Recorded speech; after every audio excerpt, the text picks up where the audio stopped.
ഈ Devaswom board charge എടുക്കുന്നത് ഒരു പ്രത്യേക സാഹചര്യത്തിലും ഒക്കെയാണ്, ഒരു ചരിത്ര സന്ദർഭത്തിലാണ്. അപ്പോൾ ഈ ബോർഡിൽ നിന്ന് ഭക്തരും കേരളവും ചിലതൊക്കെ പ്രതീക്ഷിക്കുന്നുണ്ട്. അത് ആ പ്രതീക്ഷയ്ക്കനുസരിച്ച് ചില കാര്യങ്ങൾ ചെയ്യാനും ചില ശുദ്ധീകരണങ്ങൾ ചെയ്യാനും ഒക്കെ ഞങ്ങൾക്കൊരു ബാധ്യതയുണ്ട് എന്നുള്ളത് ഈ ബോർഡ് മനസ്സിലാക്കുന്നുണ്ട്. അതുകൊണ്ട് തന്നെയാണ് ചില കാര്യങ്ങൾ ഇപ്പോൾ ഈ പറഞ്ഞ ആസൂത്രണ യോഗമൊക്കെ ഇത്ര നേരത്തെ കൂടുന്നത്. എന്നാൽ രണ്ട് മൂന്ന് കാര്യങ്ങൾ കൂടി അതിനോട് കൂട്ടിച്ചേർത്ത് ഈ ബോർഡ് ചെയ്യാൻ ഉദ്ദേശിക്കുന്ന കാര്യങ്ങൾ തീരുമാനങ്ങൾ എടുത്തുകൊണ്ട് ചോദിച്ചാൽ അതിൻ്റെ പല ഘട്ടങ്ങളിൽ ഇരിക്കുന്നുണ്ട്. പക്ഷേ എടുക്കാൻ ഞങ്ങൾ അതിനുള്ള ഒരു തയ്യാറെടുപ്പിലാണ്. ഉദാഹരണത്തിന് ഒന്ന്, ഈ സ്പോൺസർഷിപ്പ് എന്നുള്ളത് ഒരുപാട് ആരോപണത്തിന് വിധേയമായിട്ടുള്ളതും തെറ്റിദ്ധാരണയ്ക്ക് വിധേയമായിട്ടുള്ളതുമാണ്. സ്പോൺസർഷിപ്പ് സ്വീകരിക്കുന്നത് മറ്റ് ദേവസ്വങ്ങളൊക്കെ, ഇപ്പോൾ തിരുപ്പതി ദേവസ്വമായാലും ഗുരുവായൂർ ദേവസ്വമായാലും ഒക്കെ തന്നെ അവർക്ക് എന്തെങ്കിലും ആവശ്യമുള്ള കാര്യത്തിന് സ്പോൺസറെ കണ്ടെത്തുക എന്നുള്ളതല്ലാതെ സ്പോൺസർക്ക് ഒരു ഐഡിയ തോന്നി അത് നമുക്ക് കൊണ്ടുതന്ന് സ്പോൺസർഷിപ്പുമായിട്ട് വരിക എന്നുള്ള ഒരു നയം മേലാലി ശബരിമലയിൽ ആവശ്യമില്ല. അയ്യപ്പൻ എല്ലാ സാഹചര്യവും ഉണ്ട്. ഇവിടെ എന്തെങ്കിലും വേണമെന്ന് ബോർഡിന് തോന്നുകയാണ് എങ്കിൽ ഇതൊക്കെ സ്പോൺസർഷിപ്പിന് അവൈലബിൾ ആണ് എന്ന് അങ്ങോട്ട് നമ്മൾ ആവശ്യപ്പെട്ട് സ്പോൺസേഴ്സ് വരികയും സുതാര്യമായിട്ട് ആ സ്പോൺസർഷിപ്പ് സ്വീകരിക്കാനുള്ള നടപടികൾ ഉണ്ടാവുകയും ചെയ്യത്തക്ക രീതിയിൽ സ്പോൺസർഷിപ്പ് ഗൈഡ് ലൈൻസ് ഞങ്ങൾ നവീകരിച്ചുകൊണ്ടിരിക്കുകയാണ്. ബോർഡ് അംഗീകരിച്ചിട്ടൊന്നുമില്ല, നവീകരിക്കാമെന്ന് തീരുമാനിച്ചിട്ടേ ഉള്ളൂ. അതിൻ്റെ നടപടികളുമായിട്ട് മുമ്പോട്ട് പോകും. അതിനൊരു കമ്മിറ്റി വെച്ചിട്ടുണ്ട്.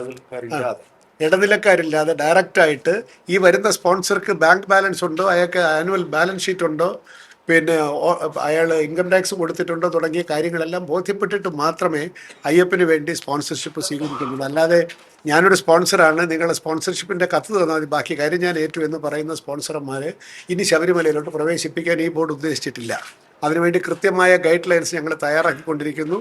അത് തയ്യാറാവുന്ന മുറയ്ക്ക് തീർച്ചയായിട്ടും നമ്മൾ മാധ്യമങ്ങളോട് പറയും. ഇനി ഇവിടെ ഏതായാലും ഇത്തരത്തിലുള്ള സ്പോൺസേഴ്സ് ഇവിടെ വിളയാടുന്ന ഒരു അവസ്ഥാവിശേഷം ഉണ്ടാവുകയില്ല. രണ്ട്, നമ്മുടെ തിരുവാഭരണം എന്ന് പല സ്ഥലത്തായിട്ട് ഞങ്ങളുടെ മറ്റ് ക്ഷേത്രങ്ങളിലെ വളരെ വിലപിടിപ്പുള്ള വസ്തുക്കൾ സ്ട്രോങ് റൂമുകളിൽ ഇരിക്കുകയാണ്.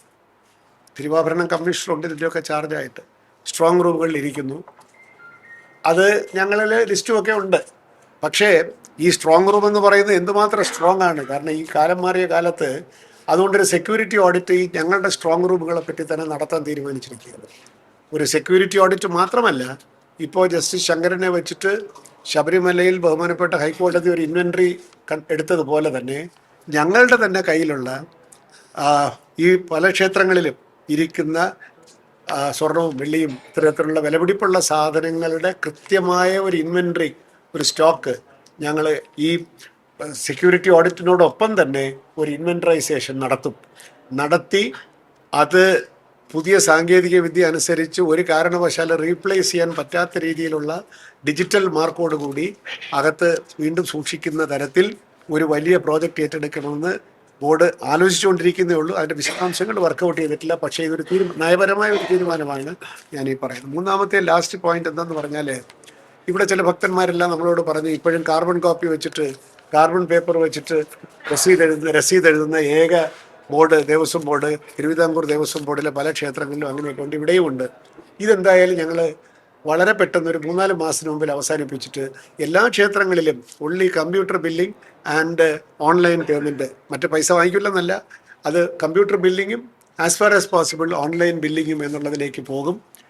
ഡിവോട്ടീസിന് കൂടുതൽ അക്കൗണ്ടബിലിറ്റി, സുതാര്യത വരത്തക്ക രീതിയിലുള്ള കമ്പ്യൂട്ടറൈസേഷൻ ഈ ക്ഷേത്രങ്ങളിലെങ്കിലും, ടോട്ടൽ കമ്പ്യൂട്ടറൈസേഷൻ അല്ല ഞാൻ പറയുന്നത്, ക്ഷേത്രങ്ങളിലെ ബില്ലിങ്ങിൻ്റെ കാര്യത്തിൽ ഈ മാനുവലായിട്ടുള്ള ഇടപാട്, കാർബൺ പേപ്പർ വെച്ച് എഴുതുന്ന പഴയ സമ്പ്രദായം, ഇതെല്ലാം അവസാനിപ്പിച്ച് ആധുനിക രീതിയിലുള്ള ബില്ലിങ്ങിലേക്ക് നമ്മൾ വഴിപാട് കൗണ്ടറുകളിലെല്ലാം തന്നെ അതിനാധുനിക ഈ 3 കാര്യങ്ങൾ അടിയന്തരമായിട്ട് ചെയ്യാൻ ബോർഡ് പ്രതിജ്ഞാബദ്ധമാണ്. അത് കേരളം ഞങ്ങളിൽ നിന്ന് പ്രതീക്ഷിക്കുന്നുണ്ട്. അത് ഞങ്ങൾ ചെയ്യും എന്നാണ് എനിക്ക് അഡീഷണലായിട്ട് മുമ്പോട്ടുള്ള കാര്യത്തിൽ പറയാനുള്ളത്.